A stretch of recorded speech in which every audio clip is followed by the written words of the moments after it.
आपको शायद याद होगा, सन 2016 में हिंदी फिल्म इंडस्ट्री की एक मूवी आई थी पिंक, जिसमें एक डायलॉग है, नो मीन्स नो, यानी ना का मतलब ना, जिसके जरिए मैसेज दिया गया था कि अगर कोई लड़की नो बोले तो उसका मतलब नो ही होता है।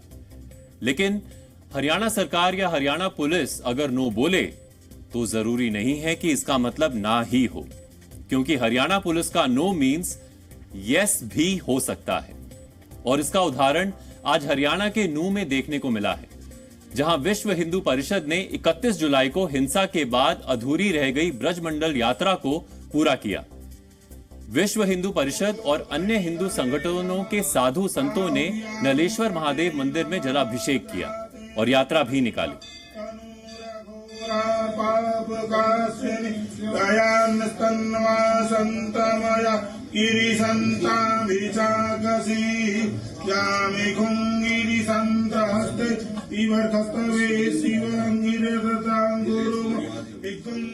इसमें कुछ गलत भी नहीं है।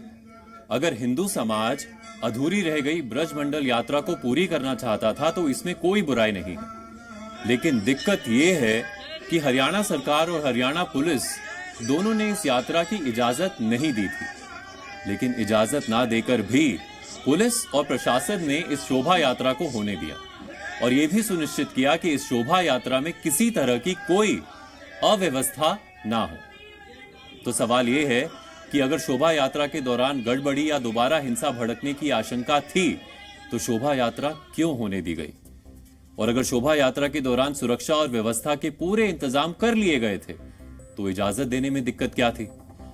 आखिर इजाजत ना देकर शोभा यात्रा करवाने के इंतजाम कर हरियाणा पुलिस और प्रशासन क्या संदेश देना चाहते थे? या फिर इजाजत ना देकर भी शोभा यात्रा होने देना क्या कोई मजबूरी थी? यह समझने के लिए आपका कुछ बयानों पर गौर करना जरूरी है। हरियाणा के मुख्यमंत्री मनोहर लाल ने कहा कि 28 अगस्त को ब्रजमंडल यात्रा की इजाजत नहीं दी गई है। इसके जवाब में विश्व हिंदू परिषद के प्रवक्ता विनोद बंसल ने कहा कि यात्रा की इजाजत की जरूरत नहीं है। क्या कभी कुंभ के लिए परमिशन ली जाती है? हरियाणा के डीजीपी शत्रुजीत कपूर ने कहा कि नूह में जलाभिषेक यात्रा के लिए प्रशासन ने इजाजत नहीं दी है।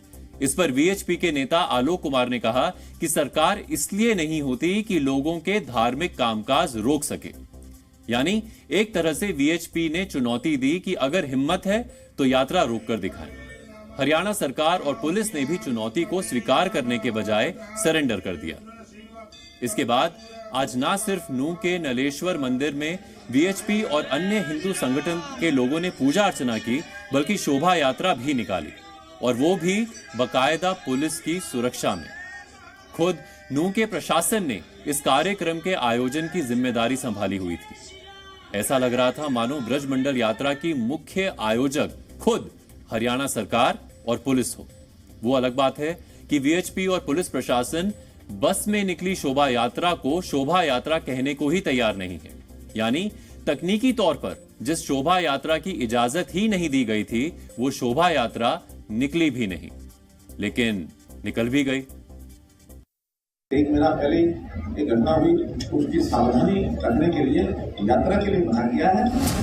हरियाणा सरकार ने कहा था नूह में ब्रजमंडल शोभा यात्रा की इजाजत नहीं है। फॉर्मली के परमिशन नहीं दी गई है यात्रा की, तो इसलिए जो है हर कोशिश की जाएगी चाहे समझाने बुझाने पर land order maintain. Haryana police ने कहा था जलाभिषेक यात्रा की इजाजत नहीं, लेकिन वीएचपी ने कहा था जलाभिषेक यात्रा के लिए किसी की इजाजत की जरूरत ही नहीं। हमने कोई परमिशन के लिए अप्लाई भी नहीं किया, न करना चाहिए न करते। ये देश धर्म प्राण देश है, धार्मिक यात्राओं का देश है। फिर हरियाणा पुलिस ने भी दिखा दिया कि शोभा यात्रा की इजाजत भले ही ना दी हो, लेकिन बिना इजाजत शोभा यात्रा निकालने में सहयोग पूरा दिया जाएगा।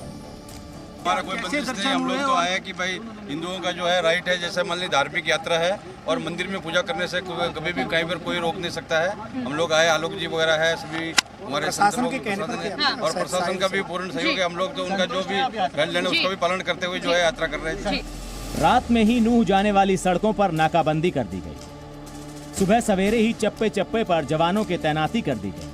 नल्हेश्वर मंदिर और शोभा यात्रा के रास्ते पर ड्रोन से नजर रखी गई, लेकिन ये सब शोभा यात्रा को रोकने के लिए नहीं किया गया, बल्कि बिना इजाजत निकाली जा रही शोभा यात्रा को सुरक्षा देने के लिए किया गया। ये रास्ता मेरे बाएं हाथ पे ये नल्हड़ मंदिर के लिए जाता है। यहाँ पर पुलिस फोर्स को तैनात किया गया है। आयरन रॉड्स लगा के बैरिकेड फिक्स किए गए हैं ताकि कोई भी यहाँ से ना जा सके। जो स्थानीय लोग हैं उनको लोकल आई कार्ड देख के यहाँ से केवल जाने दिया जा रहा है। कई लोग यहाँ पर जल चढ़ाने के लिए आ रहे हैं, बाहरी जो लोग हैं उनको यहाँ से वापस किया जा रहा है। इसके अलावा केंद्रीय सुरक्षा बल के आप ये तस्वीरें देख सकते हैं, हथियारबंद जवानों को यहाँ पर तैनात किया गया है। किसी भी स्थिति से निपटने के लिए यहाँ पे वज्र और वरुण वाहन खड़े किए गए हैं।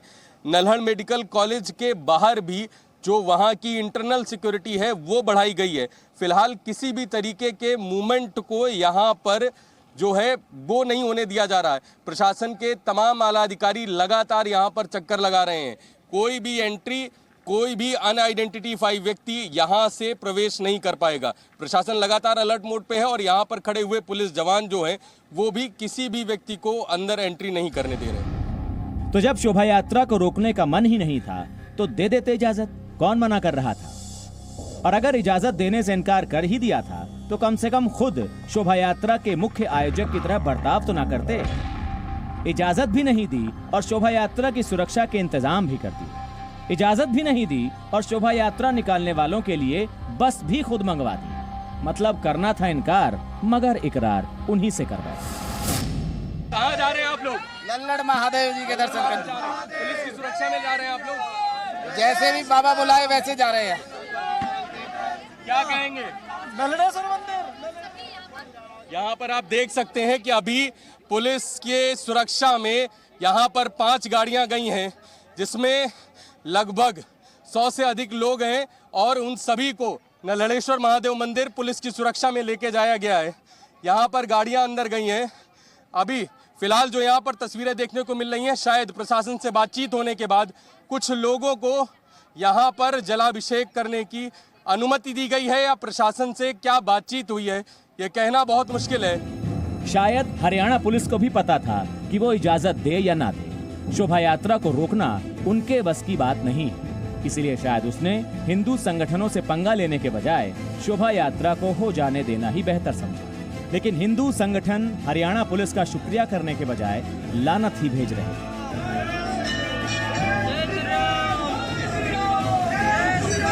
अगर पुलिस प्रशासन नहीं कर सकता तो ये उसको सोचना होगा।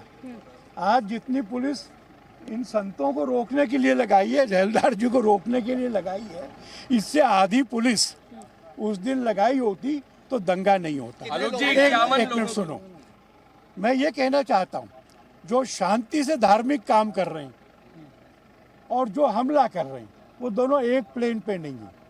जो शांति से धार्मिक काम कर रहे हैं उनको सहायता और रक्षा देना सरकार का काम है। जो हमला कर रहे हैं उनको रोकना और पकड़ना सरकार का काम है। अगर वो उनको रोकने और पकड़ने में असफल होगी तो जिम्मेवारी सरकार पर होगी। हरियाणा पुलिस और प्रशासन ने सोचा होगा कि इजाजत के बगैर इतनी बढ़िया तरीके से शोभा यात्रा निकलवा देंगे तो हिंदू संगठन खुश हो जाएंगे। लेकिन लगता है कि हिंदू संगठनों को हरियाणा सरकार और पुलिस से और ज्यादा सहयोग की उम्मीद है। बताइए, क्रेडिट तो मिला नहीं, फजीहत हो गई सवाल। अब जवाब देते नहीं बन रहा है कि जब इजाजत नहीं दी तो शोभा यात्रा कैसे निकल गई। दोबारा उसको दोहराती हूँ कि यहाँ के लोग तो पिछले सोमवार को भी आज भी सुबह 4:30 बजे से आ रहे हैं। जलाभिषेक के लिए तो प्रशासन ने रोका ही नहीं है, लेकिन ये जरूर कहा था कि स्थानीय लोग करेंगे और जो बाहर के जो व्यक्ति हैं, जो आसपास के गांव से, क्योंकि जो मीडिया में जो बातें चल रही थी उनको हम ऑब्जर्व कर रहे थे और मीडिया में कुछ इस तरह की भी चीज़ें चल रही थी जो थोड़ी सी भड़काऊ तरह की थी कि ग्रुप बनाकर मोबिलाइजेशन करने की जैसे कोशिश की जा रही थी। तो उसको देखते हुए हमने जो ग्रुप मोबिलाइजेशन है, ग्रुप मूवमेंट है, जो न सिर्फ हरियाणा के अलग क्षेत्रों से बल्कि यूपी राजस्थान से भी हमारे पास जो सोशल मीडिया से जो हमारे इनपुट थे कि एक ग्रुप आकर के यहाँ पे हो सकता था, स्थिति खराब कर सकता था किसी भी जगह से आके, उसको देखते हुए हमने बाहरी लोगों के आने पे रोक लगाई। ब्रजमंडल यात्रा के दौरान हुए दंगों ने हरियाणा पुलिस की मुस्तैदी की पोल कैसे खोलकर रख दी थी, सबने देखा।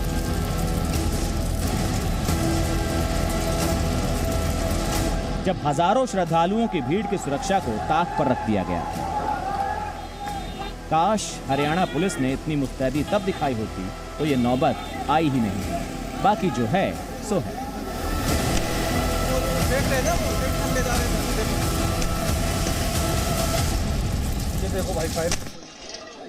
नू आज हिंदू संगठनों की प्रस्तावित ब्रजमंडल यात्रा को लेकर पूरे दिन अलर्ट पर रहा। प्रशासन ने यात्रा की अनुमति नहीं दी, लेकिन प्रशासन ने कुछ 50 से 60 लोगों को अपनी ही बसों में बैठाकर 3 स्थानों पर लेके गए। सबसे पहले इस समय यहाँ पर जो स्थान है वो नल्हड़ेश्वर महादेव मंदिर है। यहाँ पर सबसे पहले हिंदू संगठन के नेताओं ने, जिसमें आलोक कुमार विश्व हिंदू परिषद के कार्यकारी अध्यक्ष, इसके अलावा महामंडलेश्वर धर्मदेव के साथ तमाम संत और जो यहाँ के स्थानीय श्रद्धालु थे, उन्होंने यहाँ पर जलाभिषेक किया। उसके बाद यहाँ से पुलिस की कड़ी सुरक्षा में जो पुलिस के वाहन थे, उनमें उन श्रद्धालुओं के साथ हिंदू नेता यहाँ से झिरकेश्वर महादेव मंदिर फिरोजपुर झिरका पहुंचे, फिर वहां से सिंगार के मंदिर पहुंचे। बहरहाल ये पूरा जलाभिषेक का कार्यक्रम संपन्न शाम को 5 बजे तक हुआ। प्रशासन का कहना है किसी भी तरीके की कोई भी घटना की सूचना यहाँ पर नहीं आई। सारे कार्यक्रम शांतिपूर्ण तरीके से निपट गए और बड़ा चैलेंज ये था कि किस तरीके से जो हिंदू संगठन के लोग यहाँ पर पहुंच रहे थे, उनको हर जगह हर बॉर्डर पे रोका गया था। प्रशासन ने ये साफ साफ कहा कि यात्रा की अनुमति नहीं दी गई थी। जलाभिषेक श्रद्धा का विषय है, इसलिए केवल 10 से 15 लोग जो बाहर के थे, जिसमें आलोक कुमार महामंडलेश्वर धर्मदेव का नाम भी है, उनको यहाँ आने की अनुमति दी गई थी। इसके अलावा किसी को भी यहाँ पर आने की अनुमति नहीं दी गई। आदित्य प्रताप सिंह, जी मीडिया, नू। तो सवाल फिर यही है कि जब ब्रजमंडल यात्रा की तैयारी पुलिस प्रशासन ने कर ही ली थी, तो इजाजत ना देने की क्या जरूरत थी? अब कुछ और बातें हैं जो गौर करने लायक हैं। शोभा यात्रा करने पर वीएचपी के अड़ जाने पर सिर्फ 51 लोगों को यात्रा निकालने की इजाजत दी गई, जिनकी सुरक्षा में 1900 पुलिसकर्मियों की ड्यूटी लगी। नू की सीमाओं पर पुलिस के अलावा आरएएफ और पैरामिलिट्री के जवान तैनात किए गए। जिले में स्कूल, कॉलेज और अन्य शिक्षण संस्थाएं बंद रहीं। इसके अलावा सभी बाजार और बैंक भी बंद रखने का फैसला लिया गया। और ये सब इसलिए किया गया क्योंकि इस बात की आशंका थी कि इजाजत ना मिलने के बावजूद वीएचपी और अन्य हिंदू संगठन जलाभिषेक यात्रा निकालने की पूरी कोशिश करेंगे। और हुआ भी वही। लेकिन जिस तरह से हरियाणा पुलिस और प्रशासन ने इजाजत ना होने के बावजूद इस यात्रा को ना सिर्फ होने दिया, बल्कि पूरी सुरक्षा और व्यवस्था की, वो कई लोगों के गले नहीं उतर रही। बीजेपी जो है, वीएचपी उनकी कमजोरी भी है, उनकी ताकत भी है। और बीजेपी विश्व हिंदू परिषद के जो भी डिक्टाट्स रहेंगे उसको फॉलो करती आई है और करते रहेगी। तो इससे साफ जाहिर हो गया कि सरकार जो है वहाँ पर वीएचपी चला रही है। और इससे ये बात भी जाहिर हो गई है कि वो जो लास्ट टाइम में जो सरकार की नाकामी थी, वो उनकी एक डेलिबरेट नाकामी थी वायलेंस को रोकने की। क्योंकि अगर आज वो कह रहे हैं कि परमिशन नहीं देंगे, मुख्यमंत्री बोल रहे परमिशन नहीं देंगे और वीएचपी बोल रहे कि हम निकालेंगे, तो इसका मतलब एक ही है कि इस तरह के वायलेंस के आगे बीजेपी जो है कमज़ोर पड़ चुकी है। और फिर आपने उस वायलेंस के बाद सिर्फ टारगेटेड तरीके से बड़े पैमाने पर करीब 450 के करीब जो कोर्ट में एफिडेविट दायर किया गया, उसमें बड़े पैमाने पर आपने मुसलमानों की इमारतों को, बिल्डिंग्स को, घरों को टारगेट किया। और ऐसे लोगों को भी आपने टारगेट किया जिनके पास पूरे डॉक्यूमेंट्स हैं। आपने ऐसे आदमी का भी घर तोड़ दिया जिसने हिंदू भाइयों की जान बचाई थी। तो ये एक टारगेटेड वायलेंस हो रहा है और टारगेटेड कलेक्टिव पनिशमेंट डिमोलिशन के जरिए मुसलमानों को दिया जा रहा है। तो विश्व हिंदू परिषद का हिंदू धर्म में घुसकर मुसलमानों को मारने का, उनकी जान बचाने का उसका राजनीतिकरण करने का क्या मतलब है? भाई आज ये स्थिति आ गई इन लोगों की वजह से कि जो भक्त हैं, जो सोमवार के दिन पूजा अर्चना करना चाहते हैं, सावन का अंतिम सोमवार हो, आज उनको भी पूजा करने में खलल हो रहा है, क्योंकि माहौल बिगाड़ने वाली तत्व वही हैं। ये विश्व हिंदू परिषद हो, जो इस तरह से राजनीतिकरण कर करके उन्होंने माहौल बिगाड़ा है। आज स्कूलों में भी धर्म का भेद होने लग गया, बच्चों में भी आपस में हिंदू मुसलमान हो गया। तो अब इन्हें पूछना चाहिए अपने आप से, क्यों माहौल बिगाड़ा कि आज जो वाकई धार्मिक लोग हैं उनको मंदिर जाने में, उनको अपनी पूजा करने में भी दिक्कत आ रही है। हम ये बात एक बार फिर से साफ कर देना चाहते हैं कि हम ब्रजमंडल यात्रा निकाले जाने के खिलाफ नहीं हैं, बल्कि हमारा सवाल हरियाणा सरकार और पुलिस से है, जिसने शोभा यात्रा की इजाजत भी नहीं दी और फिर शोभा यात्रा को सफल बनाने के लिए पलक पावड़े भी बिछा दिए। यह अलग बात है कि पुलिस शोभा यात्रा को शोभा यात्रा बोलने को ही तैयार नहीं है। सवाल तो यह भी है कि क्या वीएचपी की इजाजत मिले बगैर ब्रजमंडल यात्रा निकालने की जिद सही थी? आप इस बारे में क्या सोचते हैं?